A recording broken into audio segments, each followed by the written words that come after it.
Okay, so now we're going to actually get to make our bread today. All right, so first of all, come around so I can see what I'm showing you.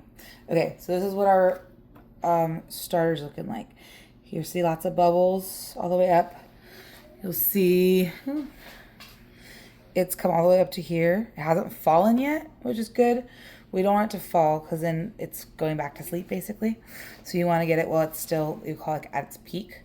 Also, I have it all set up here too. Also, you can see the bubbles on top a little bit. So, if you look, there's more bubbles down here than there are at the top, and that tends to happen. So that's why I waited until now, because now that's all the way up, all the way through. For reference, set you up again. For reference, I fed my starter at probably like 7 this morning, 7:30, and it's 3:45. I took a nap, so it's later than I wanted it to be. So 8, 9, 10, 11, 12. 1, 2, 3, almost 4. So it's like 9 hours. I fed it a lot, remember, so it took longer. There's no like hard fast rule about how long it takes to rise because it's really going to depend on how much you feed it and the temperature of your house and all that kind of stuff. Okay, but now we're going to do actual bread. So there are 4 things you need. Your starter, salt, water, flour. That's it. Okay, so I just have a basic food scale here. I get it to grams. I'm going to do a double loaf. So, this is getting ready to fall. I'm going to do a double loaf. So, it's okay that it's doing that. Look, I wanted to show. It's like shaking it, but there's so much air in there. But that's okay. Like it's still usable. Okay. Doing a double loaf. So I'm going to do 200 grams of starter, which would be usually, what's my dog doing? Would be usually 100 grams, but since I'm doing a double loaf, it's going to be 200 grams. Let's see. It's a little more than 100.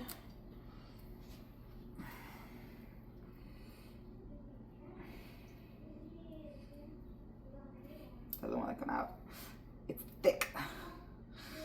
Because I did lots of flour this morning to make sure it was ready to cook. Okay. It needs help.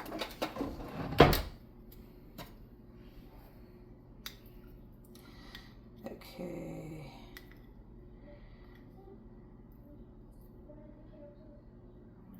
$95 and 200. Okay, so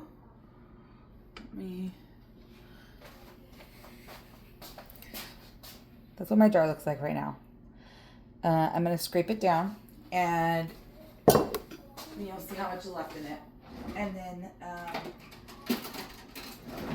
this will be, if I wanted to keep baking, I could, continuing from just the daily feeds. Like if I was gonna make sourdough super often, I would be, feeding it, cooking, feeding it, cooking, feeding it, cooking. Honestly, I will probably put this back in the fridge unless I keep it out just to make more videos for you guys, which I may do that too. But basically, I could put it back in the fridge like tonight once it's completely dormant and leave it there until I was ready to bake again. Or I could continue to feed it and continue to make dough. So now I'm down to that, which is just plenty for feeding and continuing. Okay. So again, I'm doubling. So I have 200 grams of starter in here. Then I'm going to do my water. I do 350 grams per loaf. So it's going to be 700 grams. Also, this is just one of the easy recipes that I could find when I was looking for a recipe. I was just like looking on TikTok trying to find something to, like a recipe to go off of. This is the one I found. This is what I've used. There are million different ones out there, and it doesn't really matter. They're all going to work probably pretty similarly.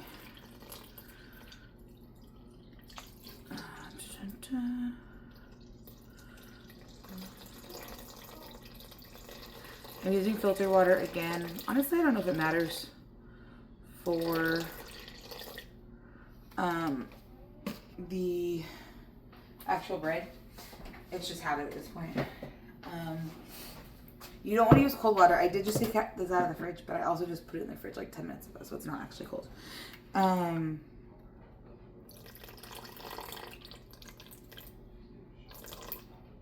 Okay.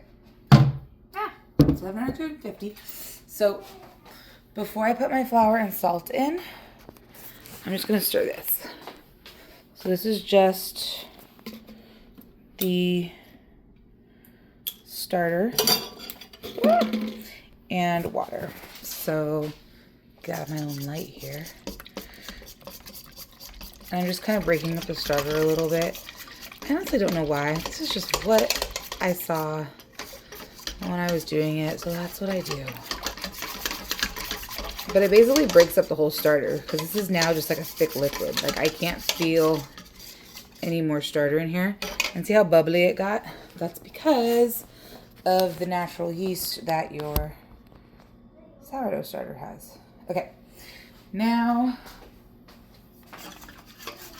we're going to reset again. It's 500 grams per loaf. So again, I'm making 2 loaves, so it's going to be 1,000 grams.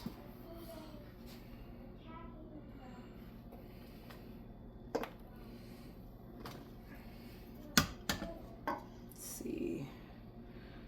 It's 385. Get another one. 605. Come on.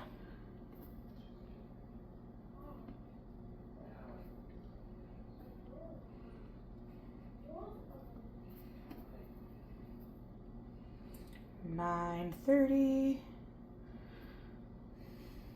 Gosh. Okay, too much. I'm at 1,039, so I'm just gonna take out some.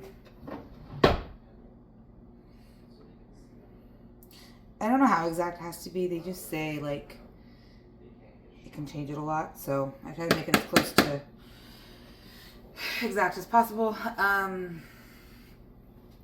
This I mentioned previously, I think, that this is, I don't use measuring cups for this because when you scoop it, like it's not going to be the same amount every time. It'll be close, but it won't be the exact same. I don't even know if I'm in frame right now, honestly. These videos are so professional.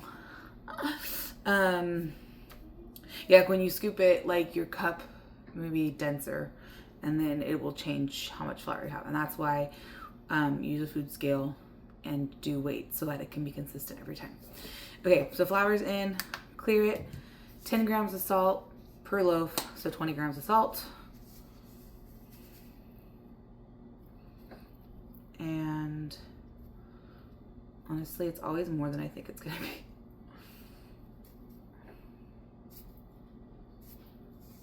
There we go, that's 23 grams of salt. A little salted, that's okay. Okay, so I'm gonna take it down.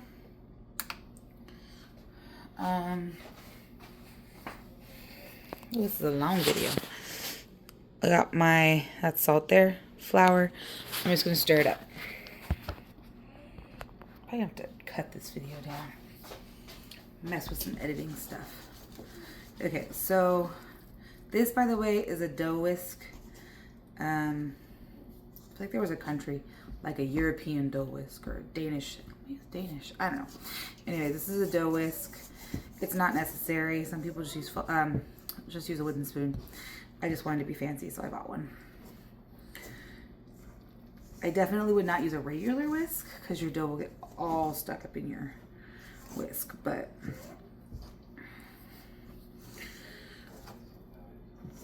okay.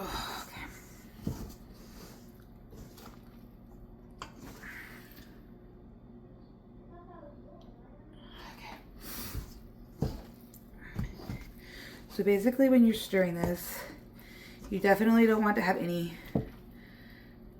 like dry spots left. So you're basically just trying to make sure all the flour has been mixed in, because sometimes it'll like to hide. And then you'll be like, oh, I'm done stirring it. And then you flip it and you're like, oh wait, just kidding, there's more. So basically I'm just looking to make sure there are no dry spots in my dough. That's all I'm doing right now. I'm not doing anything special that needs any kind of instruction. Alright. So I'll show you what the dough looks like. And I'm just gonna, ooh, throwing things all over my counter. Excuse me. I'm just going to stir this up till there's no dry spots, which I think I'm good now. Then I'm going to cover it with a towel. I think when I was learning it said damp towel. I think I'm inconsistent with whether or not to use a dry or damp towel. I don't know how much it matters. But basically just like, I use like a tea towel. Again, I'm sure you could just use a regular towel or a paper towel. I don't think it really matters. So I'm saying people make sourdough out to be so scary, and it's not. Okay.